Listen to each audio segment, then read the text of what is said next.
Bismillahirrahmanirrahim. Assalamualaikum warahmatullahi wabarakatuh. Perkenalkan, nama saya Siti Nur Rasmi Reskiani A, Prodi PSP STK 319020. Baik, di sini saya akan menjelaskan sedikit materi tentang karbohidrat, protein, dan lipid. Yang pertama yaitu karbohidrat. Karbohidrat adalah segolongan besar senyawa organik yang paling melimpah di bumi. Karbohidrat merupakan suatu zat gizi yang memiliki fungsi sebagai penghasil energi. Karbohidrat sendiri terdiri atas karbon, hidrogen, dan oksigen. Karbohidrat memiliki berbagai fungsi dalam tubuh makhluk hidup, terutama sebagai bahan bakar, misalnya glukosa, cadangan makanan, misalnya pati pada tumbuhan, dan glikogen pada hewan, dan materi pembangun, misalnya selulosa pada tumbuhan, keratin pada hewan, dan jamur. Uji karbohidrat ada 6. Yang pertama yaitu uji molis. Uji molis yaitu sampel ditambahkan naftol kemudian ditambah H2SO4.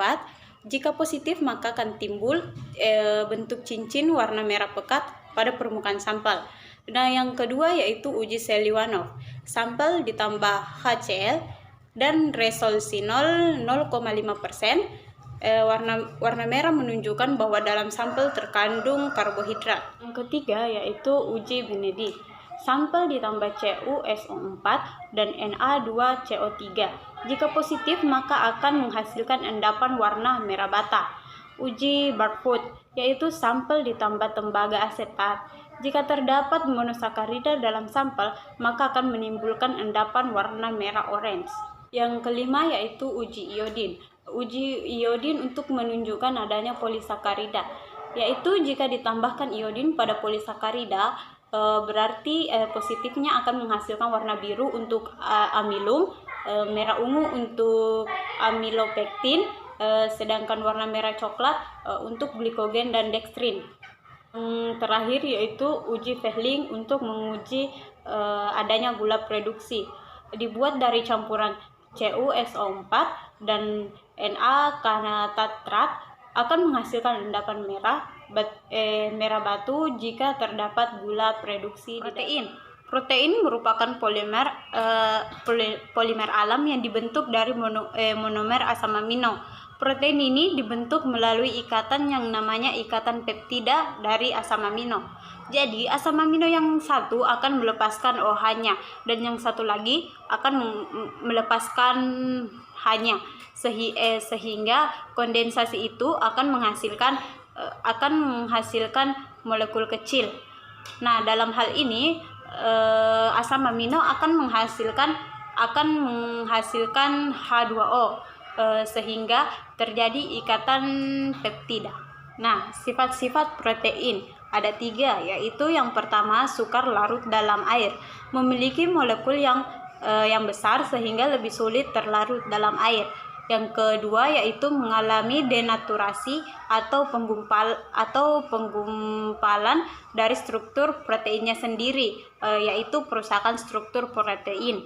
Nah, yang ketiga yaitu protein menjadi amfoter, dapat beraksi baik asam maupun basa yang terjadi karena pH atau titik elektron. Sekarang kita masuk pada materi lipid.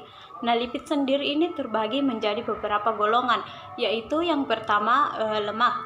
Lemak merupakan ester yang dibentuk dari asam karboksilat dan alkohol. Namun, lemak terbentuk dari gliserol dan asam-asam lemak. Perbedaan minyak dan lemak. Minyak bentuknya cair, di dalamnya terdapat ikatan tak jenuh. Bisa terbentuk dari minyak-minyak yang berasal dari tumbuhan, misalnya kelapa, minyak jagung, dan minyak zaitun. Maka oleh karena itu dia lebih sehat karena tidak mengalami penggumpalan. Beda halnya dengan lemak dari hewan sebab merupakan larutan jenuh. Yang kedua yaitu fosfolipid. Nah, fosfolipid ini memiliki sifat dapat tertarik ke air dan juga bisa tidak tertarik pada air karena memiliki ekor dan kepala yang memiliki perbedaan sifat, sehingga sangat baik digunakan sebagai penemulsi. mencampurkan senyawa yang bersifat polar dan non-polar. Fosfolipid ini juga merupakan komponen utama dalam membran sel. Nah, yang terakhir yaitu steroid. Steroid memiliki sifat yang dapat larut dalam air dan dapat larut juga dalam minyak.